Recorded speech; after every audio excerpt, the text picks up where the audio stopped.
Assalamualaikum warahmatullahi wabarakatuh. Anak-anakku sekalian, kita bertemu kembali pada hari ini dengan pelajaran matematika. Mudah-mudahan pelajaran kali ini dapat kamu pahami dengan baik.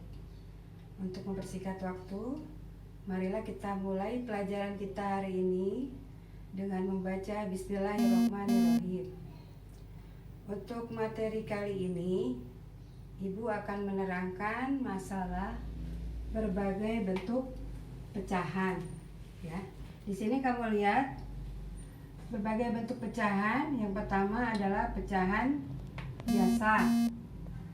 Terus ada lagi pecahan campuran. Yang ketiga pecahan desimal. Yang keempat persen. Ya, sekarang kita lihat pecahan biasa. Pecahan biasa ini ada dua jenis. Yang pertama pecahan murni, yang kedua pecahan tidak murni. Pecahan murni adalah pecahan yang pembilangnya lebih kecil dari penyebutnya. Ulang ya, pecahan murni adalah pecahan yang pembilangnya lebih kecil dari penyebutnya. Contohnya di sini 2/6. 2/6 itu, coba lihat pembilangnya lebih kecil dari penyebutnya, iya kan? Terus 3/5. 3/5, pembilangnya 3, penyebutnya 5, berarti pembilangnya lebih kecil dari penyebut. 6/9, pembilangnya 6, penyebutnya 9, berarti 6 lebih kecil dari 9. Itu namanya pecahan murni. Pecahan yang pembilangnya lebih kecil dari penyebutnya. Ini contohnya. Yang kedua, pecahan tidak murni.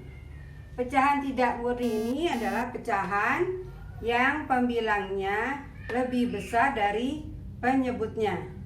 Ya, contohnya di sini 5/3. Pembilangnya 5, penyebutnya 3. Berarti pembilangnya lebih besar dari penyebutnya. Contoh lain, 7/4. Pembilangnya 7, penyebutnya 4. Ini namanya pecahan tidak murni.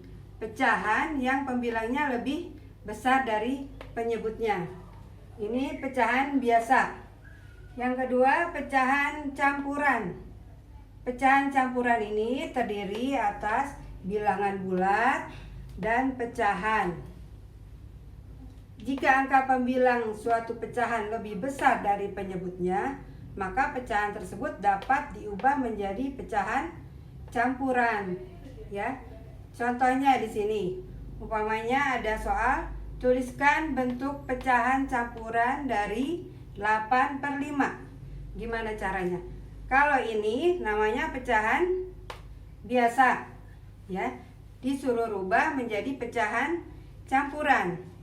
8/5 itu 8 dibagi 5, dapatnya 1, ada sisa 3/5, ya. Jadi ini namanya pecahan campuran, ya. Selanjutnya ini contoh yang kedua, 6/4.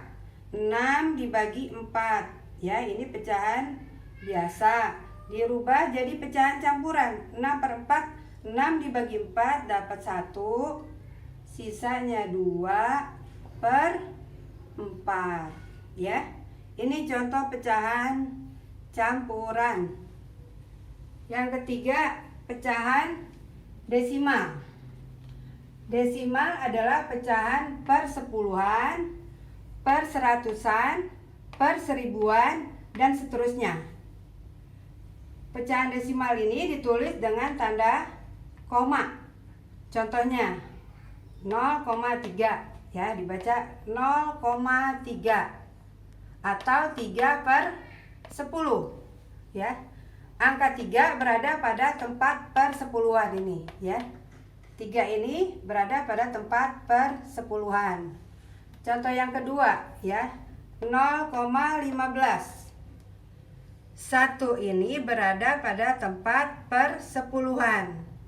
Kalau 5-nya berada pada tempat perseratusan, ya. Jadi dibaca ini 0,15 atau 15/100, ya. Yang keempat, bentuk pecahan persen.